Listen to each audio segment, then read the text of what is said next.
Hi friends, आप देख रहे हैं मेरा यूट्यूब चैनल।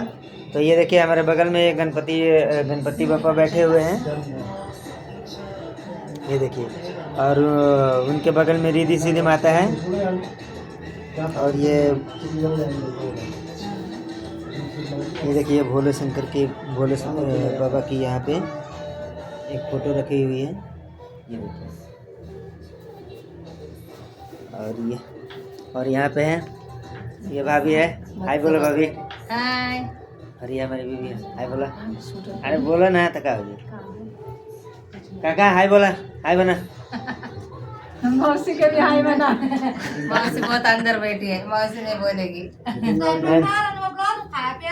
काय झालंय हे बघा। हाय बना तुम्ही।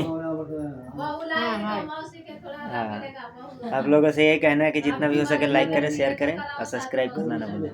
Bye bye.